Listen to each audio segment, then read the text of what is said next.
வணக்கம். நான் astrology professor doctor Vimalan. எல்லாரும் இந்த சனியனுடைய பெயர்ச்சி, இந்த சனியனை பற்றி பேசின உடனேயே என்ன சார் உங்களுக்கு என்ன தெரியும், உங்களுக்கு எப்படி இதெல்லாம் புரியும், அப்படி இப்படி நீங்கள்லாம் ஜோசியரா, இல்லை நெத்தியில் பொட்டும் வைக்கலை ஒன்றும் வைக்கலை, நீங்கள்லாம் எப்படி ஜோசியர் ஆவீங்க, நீங்கள் கிறிஸ்தவரா அப்படின்லாம் கேள்வி வருது. ஏப்பா உண்மையை சொல்கிறதுக்கு கிறிஸ்தவர் என்ன, இஸ்லாத்தியர் என்ன, அண்டு இந்து என்ன, எல்லாம் ஒன்று தானே. அது நலன் குளம் இல்லைன்னு சொல்கிறோம். அது நலன் குளம். நலன் அங்கே தீர்த்தம் ஆடிட்டு போகிறப்ப அந்த நலக்கதை வர்றப்ப அங்கே அந்த குளமும் கிடையாது, அந்த கோயிலும் கிடையாது. அது வேற. சரி, அதுதான் நீங்கள் சொல்கிறது அப்படின்னு கேட்டிங்கன்னா, அது நல்லாறு திருநள்ளாறுங்கிறது ஒரிஜினல் ரெக்கார்டு. காலங்காலத்துக்கு இருக்கக்கூடிய தமிழ் வரலாறு கல்வெட்டுகள் எல்லாம் இருக்கக்கூடிய ரெக்கார்டு அது.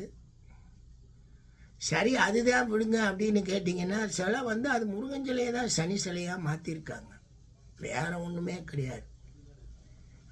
ஏதோ ஒரு சிலை வணக்கம் அப்படின்னு போனாலுமே அந்த சனி பெயர்ச்சின்னு சொல்லக்கூடிய அந்த பெயர்ச்சி வேணால் ஜோதிட ரீதியாக உண்மையை தவிர, அந்த பெயர்ச்சினால் அஷ்டமச்சனி, கண்டகச்சனி, அர்த்தாஷ்டமச்சனி, ஏழரை நாட்டு சனி, மங்கு சனி, பொங்கு சனி, மாரக சனின்னு சொல்கிறது அத்தனையுமே ஃப்ராடு வேலை. அப்படி ஜோதிட சாத்திரத்தில் எங்கேயுமே இல்லை. அது நீங்கள் யார் வேணாலும் என்கிட்ட வாங்க சார், நேரில் வாங்க, உங்களுக்கு விளக்கம் கொடுக்குறேன். எந்த ஒரு புக்கிலையும் இருக்காது. இப்போ எழுதுகிற புத்தகத்தில் எழுதி வச்சுக்கிட்டு அதான் ஜோதிடம் தெரியாதவங்க கையில் ஜோதிடம் போனால் அவன் என்ன செய்வான்? வந்தவங்கள உங்கள் 7.5 நாட்டு சனி, 7.5 வருஷம் உங்களுக்கு நல்லா இருக்கான்னு அதை கேட்குறதுக்கு அவன் வர்றான்.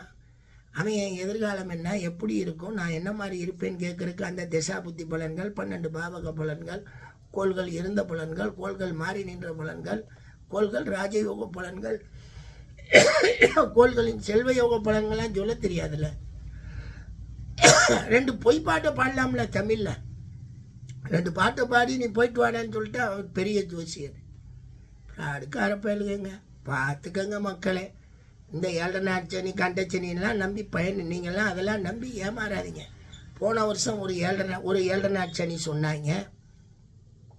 இந்த வருஷம்தான் பயிற்சி ஆச்சுன்னு வாக்கிய கணித பஞ்சாங்கம்னு இதை சொல்கிறேன். முதல்ல இவங்க இந்த 2 பஞ்சாங்கத்திலேயே உறுதியாக ஏதாவது ஒரு பஞ்சாங்கத்தில் பேசுவோம்னா பேசுகிறது கிடையாது.